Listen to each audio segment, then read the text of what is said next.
Assalamualaikum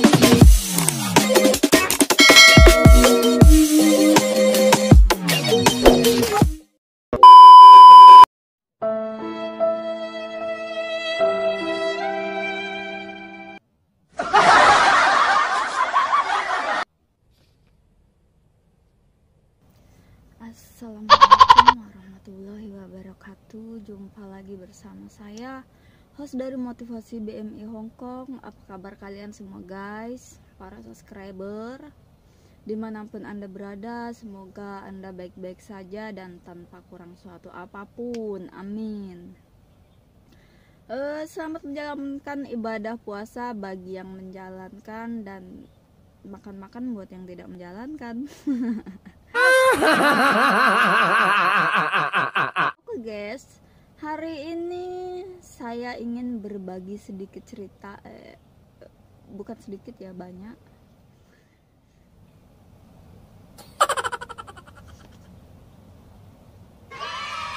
Di sini saya ingin bercerita tentang seorang TKW yang ditipu habis-habisan oleh pacar gelapnya. Nah, bagaimana kronologi dan ceritanya guys? Mari ikuti kisah selanjutnya dan jangan di skip-skip. Oke, tonton video ini sampai habis agar tidak terjadi kesalahpahaman. Oke. Nah, kita samarkan saja seorang TKW ini namanya menjadi Sariem guys. Nah, kita bercerita tentang Mbak Sariem ini guys. Kita ambil hikmahnya nanti, ambil sisi baiknya dan buang sisi buruknya guys. Nah, begini guys ceritanya guys. Ngomong terus, begini terus, nggak dimulai-dimulai.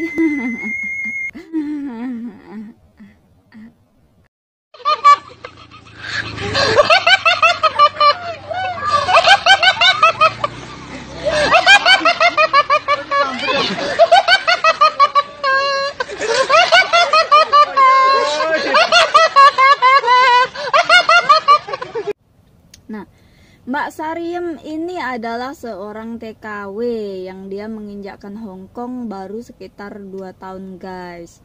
Mbak Sariem ini punya seorang suami dan 2 orang anak. 1 orang anaknya berusia 5 tahun dan 1 orang anaknya ini berusia sekitar 17 tahun guys. Nah, di sini Mbak Sariem ini masih punya seorang suami. Dia datang ke Hongkong sekitar kurang 2 tahun yang lalu. Nah, di Hongkong sekitar 6 bulan Mbak Sariem ini diperkenalkan kawannya oleh seorang pria yang sekarang menjadi pacar gelapnya guys. Nah, ternyata setelah Mbak Sariem ini di Hongkong selama 6 bulan, selanjutnya Mbak Sariem ini jarang kontak dengan keluarga, dengan anak-anaknya, juga dengan suaminya guys. Dan ternyata Mbak Sariem ini tidak mengirimkan uangnya lagi ke Indonesia. Dia mengirimkan, tapi waktu itu dia cerita hanya mengirimkan sebanyak 500.000. Hah? 500.000 dapat apa guys? Buat biaya anak sekolah 2 anak. Nah, dan ternyata uang Mbak Sariem ini tidak digaji. Mbak Sariem ini tidak dikirim ke Indonesia, tapi tidak juga disimpannya sendiri. Tapi kemana uangnya guys? Ternyata uang Mbak Sariem ini dikasihkan dengan kekasih gelapnya. Wow, mantap. Kenapa bisa seperti itu? Kita lo kerja capek di sini, ngapain ya uang dikasihkan orang? Tahu gitu kan disimpan aja guys, ya enggak? Kalau enggak simpan, kalau enggak tabung, beliin apa, kan udah lumayan guys. Di Indonesia cari duit rada-rada sulit guys, ya enggak? Iya benar. Nah, kemudian lebih parahnya lagi guys,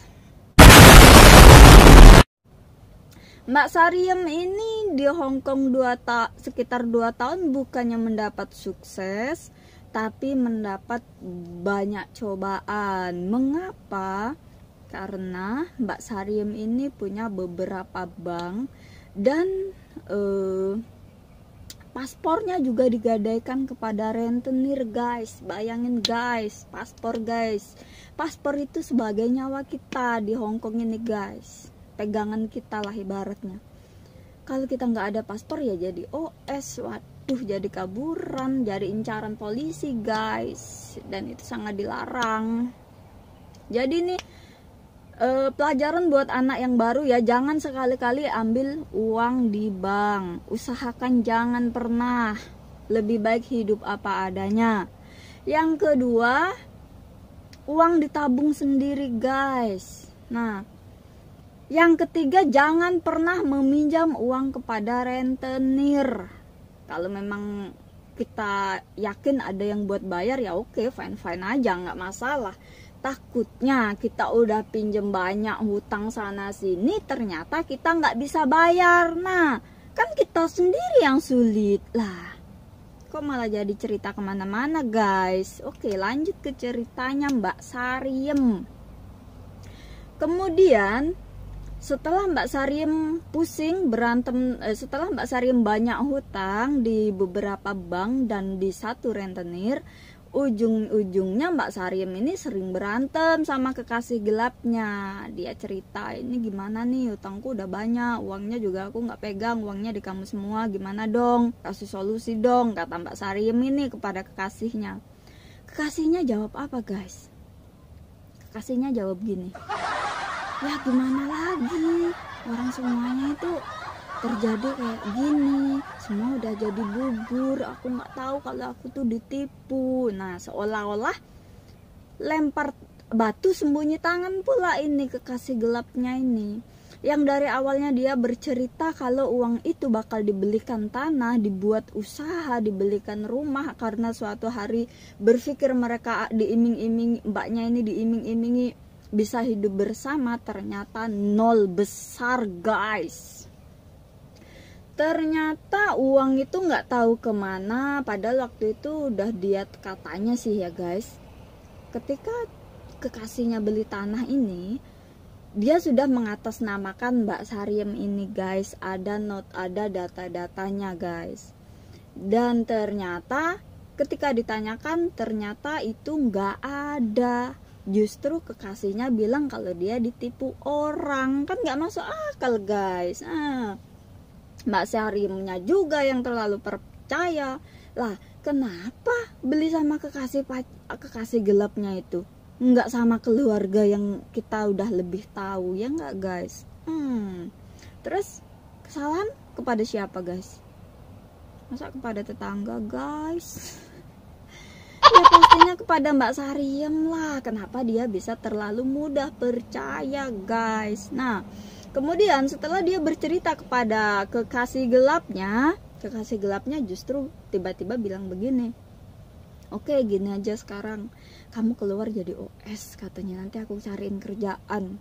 Nanti setelah kamu OS, kita bisa hidup bersama lagi katanya, karena OS juga gajinya lebih besar. Waduh, ini lebih parah lagi nih guys. Oke.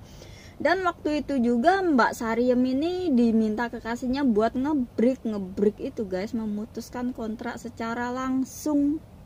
Jadi dia keluar dari rumah majikan dan membayar majikan. Nah, jadi setelah Mbak Sariem ini keluar, waktu itu dia cerita sempat dikasih uang sih buat apa? Buat ngebreak itu, buat bayar majikan ya. Karena dia langsung keluar dari rumah itu. Dia dikasih uang. Nah, dia percayanya dari situ guys. Salahnya Mbak Sariem ini, setelah dia ngebreak, dia keluar, ternyata sudah keluar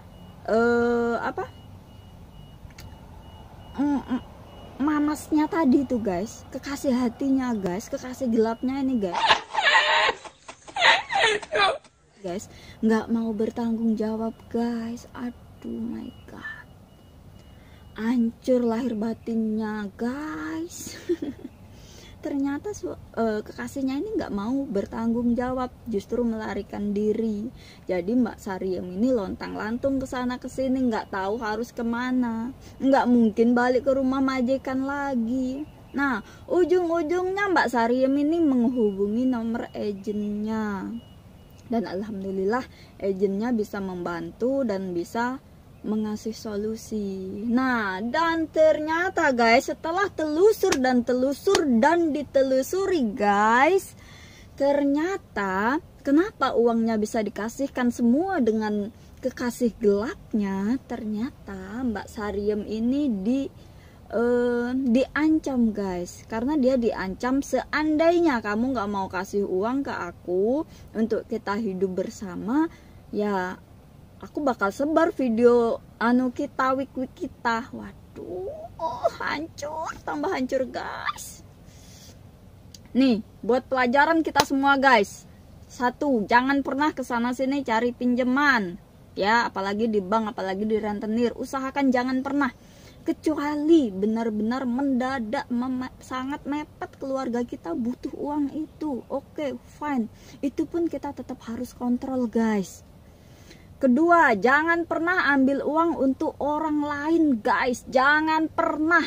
Kalau memang kita mau pinjam ya kita pakai sendiri, kita kontrol gaji kita berapa, kita masih harus kirim orang tua, anak-anak kita, keluarga kita berapa, kita harus bisa kontrol guys. Kebutuhan kita di sini berapa ya. Jangan kita asal kita ambil tanpa ada perhitungan. Itu sangat tidak bagus, yang ujung-ujungnya sangat menyusahkan kita sendiri guys. Oke, nah buat para subscriber yang sedang menonton ini, ambil hikmah dari sini dan buang semua yang tidak baik, yang negatifnya, ambil yang positifnya aja. Jadikan ini pelajaran. Jadi seorang pahlawan devisa, para BMI khususnya buat yang perempuan, jangan terlalu mudah percaya. Kita seorang perempuan di sini jangan sampai mengasih uang kepada mereka, apalagi kekasih yang masih kekasih, masih pacar, yang ngaku-ngaku jadi TNI, yang ngaku-ngaku jadi pilot. Nih, tak buka mata kalian, mata hati kalian maksudnya. Begini, mereka untuk mencari sekedar istri itu nggak susah di Indonesia guys. Kalau mereka benar-benar pilot, benar-benar seorang pelayar, benar-benar seorang dokter lah, apalah, gengsi dong mereka mau nikah sama kita yang seorang kelas babu. Maaf. Kecuali ya mungkin ada, tapi buktikan dulu sebelum kita pulang. Kecuali mereka datang ke rumah, bawa keluarga dia. Nih, aku bakal nikahin kamu, aku bawa orang tuaku, aku bawa sekian ini buat bukti kalau aku bener nikah sama kamu. Oke, fine, nikah nggak masalah. Tapi kalau kita belum pulang udah diiming-imingi, apalagi sampai dia meminta uang dengan alasan inilah, alasan itulah, stop. Ingat itu, jangan pernah lagi berhubungan dengan orang seperti itu, yang mereka hanya ingin menipu. Oke? Kan saya jadi emosi guys.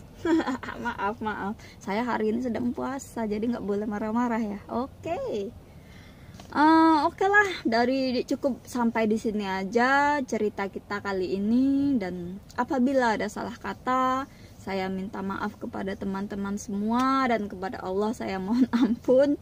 Wabillahi taufik wal hidayah. Wassalamualaikum warahmatullahi wabarakatuh. Bye